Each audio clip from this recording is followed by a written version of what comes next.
카페 버스 정류장의 16번째 이야기. 귀농을 꿈꾸는 당신을 응원합니다. 카페가 있는 함창은 상주시에 속한다. 상주시는 주력사업 중 하나가 귀농인구 늘리기여서 귀농학교 운영에도 적극적이다. 그 덕에 나까지도 귀농하여 농사 대신 카페를 차린 이야기로 강의를 한다. 그 인연으로 들리는 손님들도 있다. 어제도 카페에서 1시간 정도 걸리는 곳에 귀농했다는 부부가 다녀갔다. 그들은 아직 이삿짐도 다 풀지 못했지만 감자는 심었다며 환하게 웃었다. 존재의 충족감에서 번져나온 완전한 웃음이었다. 그 웃음을 잊지도 잃지도 않기를 바라며 띄우는 편지. 귀농을 꿈꾸는 당신에게. 귀농을 꿈꾸는 당신. 당신이 꿈꾸는 것은 농사가 아니라 돌담을 기어오르는 호박등굴 아래서 졸고 있는 개와 고개를 끄덕이며 벌레를 쪼아먹는 장닭과 접시꽃과 봉선화와 새송화가 핀 마당이 있는 집이 아닐까. 어린 것이 맨몸으로 맨발로 뛰어다니고 형광등 불빛도 무서워 선크림을 바르는 피부 고운 여자가 아니라 햇살에 눈이 부셔 찡그린 눈가에 실주름을 지으며 웃는 아내가 쌀이문을 열고 들어서는 집. 마당 끝에서부터 성큼성큼 걸어오는 소나기와 바람이 불면 쏴 소리를 내는 대숲에서 청회색 산비둘기들이 일제히 날아오르는 집. 당신은 어쩌면 그 집에 살던 어린 것이었다. 알몸으로 놀다가 배를 쑥 내밀고 마루 끝에서 마당으로 오줌줄기를 뿜던 엄마가 쌀이문을 열고 들어오면 괜한 서러움에 응아응 울음을 터뜨리고 알사탕 하나를 얻어내던 당신은 다시 어린 날의 그 행복했던 집으로 돌아가고 싶은 것이다. 시멘트와 철근에 외양만 화려하게 치장한 지금의 집은 집이 아니라고. 엘리베이터와 지하철과 에스컬레이터에 실려 운반되는 이 삶은 삶이 아니라고.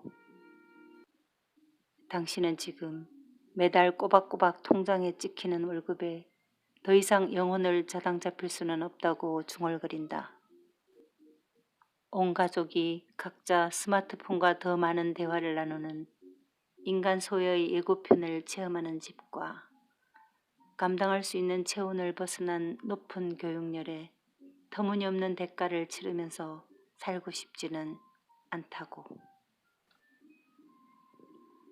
내가 태어나 5살 때까지 살았던 곳은 섬진강변의 흑룡이라는 작은 동네였다. 우리 집은 대숲에 둘러싸인 커다란 초가집이었다.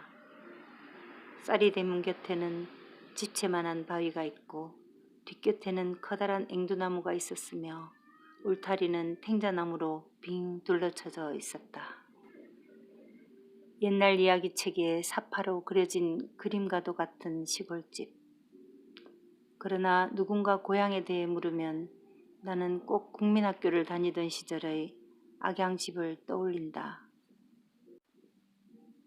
악양은 객지에서 홀로 밥을 끓여 드시며 최신 공무원 생활을 하던 아버지가 드디어 우체국장이 되어 부임한 곳이다. 새끼들을 한번 안아볼 새도 없이 고된 시집살이를 하던 엄마는 드디어 아버지가 계신 곳으로 갈 수 있었다. 가족이 함께 밥상에 둘러앉은 날들, 대나무 평상에 누워 옥수수를 먹으며 별을 바라보다 잠들던 여름밤, 출근 전에는 꽃밭을 가꾸고 퇴근 후에는 집 구석구석을 반듯반듯하게 돌보던 부지런한 아버지는 내가 넘어져 피가 나면 꼭 입으로 핥아서 닦아주었다.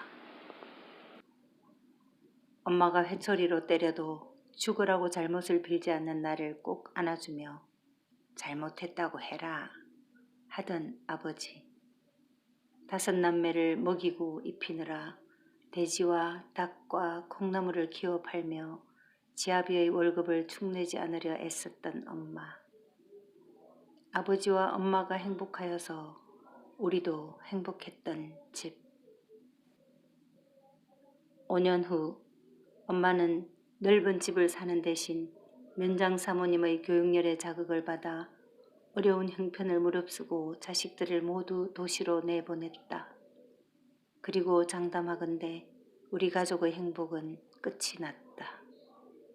면장 사모님의 교육열 때문에, 한글을 모르는 엄마의 한 때문에, 큰 물에서 놀아야 한다는 말을 처음 내뱉은 어떤 사람 때문에, 남부럽지 않게 키워야 한다는 각오와 희생정신 때문에, 정확히는 철학의 부재 때문에.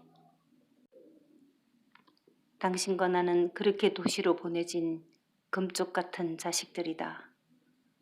부모님의 희생과 헌신에 대한 죄의식의 힘으로 앞으로 나아갔던 가련한 당신. 그렇게 힘껏 달렸으나 당신보다 좋은 집에 살고 당신보다 비싼 차를 타는 이웃집 때문에 결코 행복해질 수 없는 당신. 심장과 위장과 마음보다 얼굴과 몸을 더 많이 가꾸고 돌보아야 하는 당신.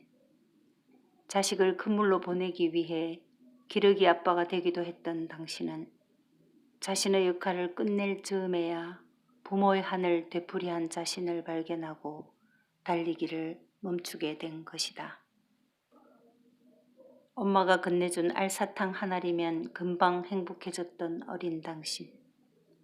달리기를 멈춘 당신이 되찾아야 할 것은 바로 그 어린 것의 마음이다. 우리가 지켰어야 할 그 단순하고 순박한 마음을 다치게 하고 병들게 한 것은 어른들의 욕심이었다. 다 너를 위해서야 라는 말로 자신의 희생을 정당화시켜버리는 이기적인 부모들로 하여 어린 것은 방향도 모르는 채 달리기 시작했고 달리는 무리가 늘어날수록 뒤처지기 시작했다. 사탕 따위에 행복해지지는 않게 되었고 1등만 기억하는 세상에서 열등생이 되었고 1등인 아이는 전전긍긍 불안증에 시달리게 되었다.